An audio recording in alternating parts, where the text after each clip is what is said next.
What's up guys, how's it going? MikeTheTech here. So I just wanted to give you a quick tutorial on how to set up Streamlabs OBS.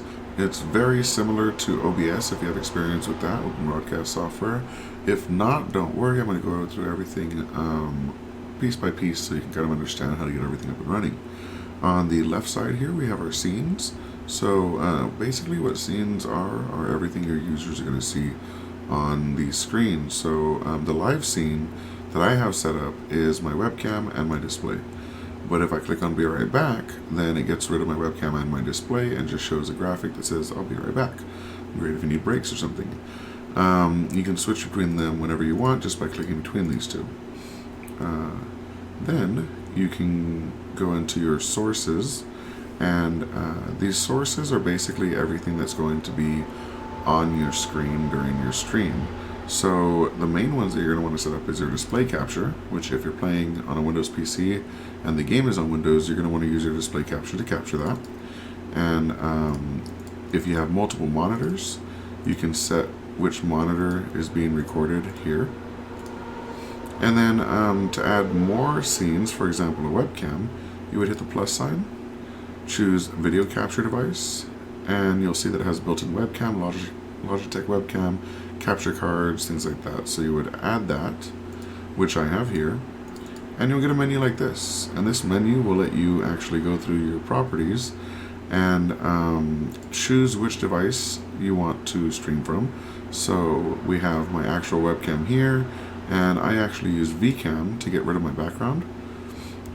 So I use the VCam setting for my webcam, and then it looks really nice in our stream. So we can set up our display capture and webcam like that.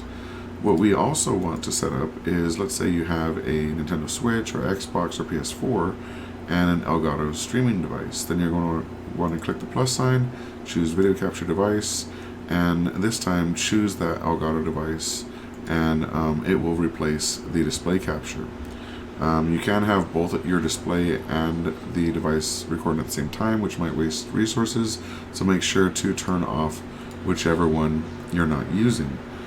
Now, I have some extra boxes here, which I'll talk about shortly. Let me hit the plus sign here.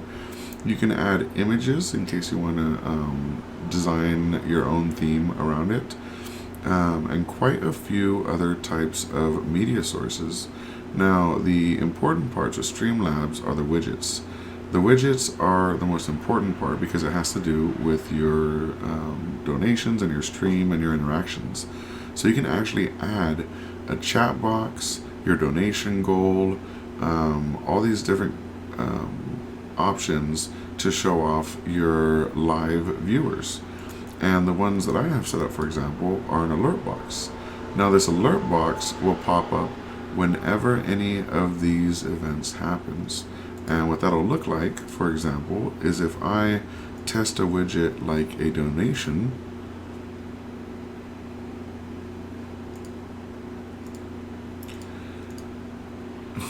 it's not showing because I'm actually recording right now. I think it doesn't want me to fake the interactions, but if I were showing this, an actual GIF of the donation message would pop up. So whatever the gift the donator chose and the message they chose and the amount that they donated, it'll pop up in the middle of my stream.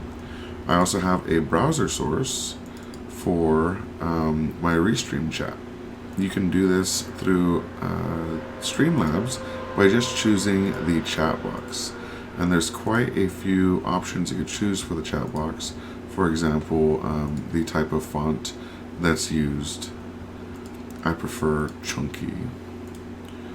But yeah, that's about it. Once you have the look how you want it set up, you're going to go into your settings and you're going to set up the actual stream information. So your output should be, if you're trying to stream to Twitch, the max is 6,000 megabits per second. So I like to choose the bitrate to 6,000 so it maxes out on Twitch, and all the other ones can just use it because it's good enough. In your video, you're going to choose what's basically what's appropriate for your setup. If you're losing frames at 1080p, you might have to change it to 720. If you're losing frames at 60 frames a second, you might have to change it to 30. But in the output, after you have set up your streaming bitrate, you can go down to your recording bitrate.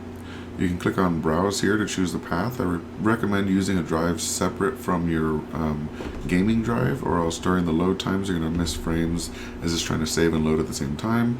So I actually have it saving to a solid state.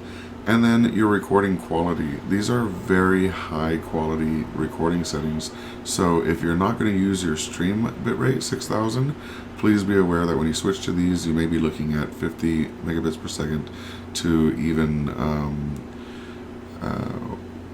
100 megabits per second in the output file size. So it's kind of overkill, but it's a great format. Also, if you choose MP4 and your computer crashes, you might not get the video back. If you choose MKV, you will get the video up until the point that you stopped recording. Audio, you want to set to as high as you can, usually. No biggie with audio, most of it downsamples to 192, including Twitch. And then for stream is where you connect to your service. So you click on your streaming services, choose Twitch and or YouTube Gaming, whatever you happen to be using, and log in. I use Restream so that I can stream to multiple at the same time. Once you're done with that, you can just go live and check your streaming source and make sure that, or service I should say, and make sure that everything's going good and that you can connect to your viewers. That's about it for Streamlabs OBS. If you have any questions, please let me know in the question box below, or in the comment section below, and thank you so much for watching. Have a great day. Peace.